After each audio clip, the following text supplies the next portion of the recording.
আপনি যদি Saint Martin's island কখনো গিয়ে থাকেন তাহলে নিশ্চয়ই আপনি জানেন এই দ্বীপের আশেপাশে কত সুন্দর আর শান্ত পরিবেশ রয়েছে। কিন্তু অনেকের কাছে সেন্ট মার্টিনস আইল্যান্ড শুধুই সৌন্দর্যের জন্য পরিচিত নয়, এই দ্বীপের আশেপাশে একটি অদ্ভুত রহস্য ছড়িয়ে রয়েছে যা স্থানীয়দের মধ্যে বহু বছর ধরে প্রচলিত, এবং সেই রহস্যের মূল বিষয় হলো মৎস্যজীবীদের অভিশাপ। আজ আমরা সেই রহস্যের গভীরে যাওয়ার চেষ্টা করব। সেন্ট মার্টিনস আইল্যান্ড, যেটি বাংলাদেশে একমাত্র প্রবাল দ্বীপ হিসেবে পরিচিত, সেখানে হাজার হাজার মৎস্যজীবী তাদের জীবন ধারণ করে। এই মৎস্যজীবীদের জীবনে রয়েছে নানা ধরনের গল্প, কিছু ভালো কিছু মন্দ। সেন্ট মার্টিনস দ্বীপে স্থানীয় মৎস্যজীবীদের কাছে এক অদ্ভুত বিশ্বাস আছে। তারা বিশ্বাস করে যে মৎস্যজীবী গভীর সমুদ্রে রাতের অন্ধকারে মাছ ধরতে বের হয়, তার উপর নেমে আসে এক ভয়ঙ্কর অভিশাপ, এক অদৃশ্য শক্তি তাকে গ্রাস করে। আপনি হয়তো ভাবছেন এটা কি বাস্তব, কিন্তু এই গল্পগুলি স্থানীয়দের মধ্যে বহু বছর ধরে প্রচলিত। তাদের মতে এসব ঘটনা কোনো সাধারণ দুর্ঘটনা নয়, বরং এক রহস্যময় অভিশাপের ফল। স্থানীয়দের মধ্যে প্রচলিত একটি বিশ্বাস হলো যে মৎস্যজীবী রাতের বেলা সমুদ্রের মাছ ধরতে যায়, সে যেন এক অদৃশ্য শক্তির কবলে পড়ে, আর এই শক্তি তাকে একেবারে নেড়ে দেয়। কথায় কথায় শোনা যায়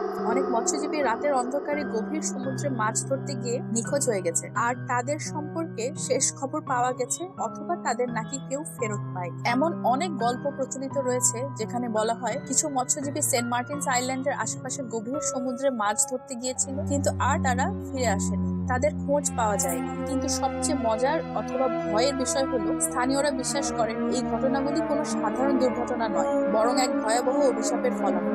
একবার এক স্থানীয় মৎস্যজীবী আমাদের বলেছিলেন তিনি রাতে সমুদ্রে মাছ ধরতে গিয়েছিলেন, তখন কিছু অদ্ভুত ঘটনা ঘটতে থাকে। অদৃশ্য কিছু শক্তি যেন তার সঙ্গে খেলছিল, সমুদ্রের গর্জন অসম্ভব রকমের ভয়ঙ্কর হয়ে উঠেছিল। সেদিন তার ভাগ্য ভালো ছিল, তিনি ফিরে আসতে পেরেছিলেন, কিন্তু অনেকের ভাগ্য তা হয় না, তারা আস্তে আস্তে অদৃশ্য হয়ে যায়। এখন আসুন কিছু বিজ্ঞানের দৃষ্টিকোণ থেকে এই গল্পগুলো দেখি। আমরা জানি সমুদ্রের গভীরে নানা ধরনের বিপদ থাকে, শক্তিশালী জলোচ্ছ্বাস, অপ্রত্যাশিত প্রবাহ, বা গভীর সমুদ্রে প্রবেশের সময় সূর্যের আলো না থাকায় দিক নির্দেশনা হারানো। তাই যে কোনো সময় মৎস্যজীবীদের হারিয়ে যাওয়া ঘটনা ঘটেই পারে, এবং এটা একেবারে দুর্ঘটনা। বিজ্ঞানের মতে রাতে গভীর সমুদ্রে মাছ ধরা সত্যি বিপজ্জনক হতে পারে। কিছু মৎস্যজীবী সমুদ্রের গভীরে ঢুকে গিয়ে প্রবাহের কারণে পথ হারিয়ে ফেলতে পারে, অথবা সমুদ্রের তল দেশে আটকে যেতে পারে। আর রাতের অন্ধকারে যদি কোনো দুর্ঘটনা ঘটে তখন তা খুঁজে বের করা কঠিন হয়ে পড়ে, যেহেতু সমুদ্র এমনই একটি বিপদপূর্ণ জায়গা। এমন পরিস্থিতির জন্য অদৃশ্য শক্তির মতো অনুভূতি তৈরি হওয়াটা খুবই স্বাভাবিক। এছাড়া কিছু জায়গায় সমুদ্রের তলদেশে শক্তিশালী স্রোত এবং ঝর্ণা থাকে, যা অভিজ্ঞ মৎস্যজীবীদেরও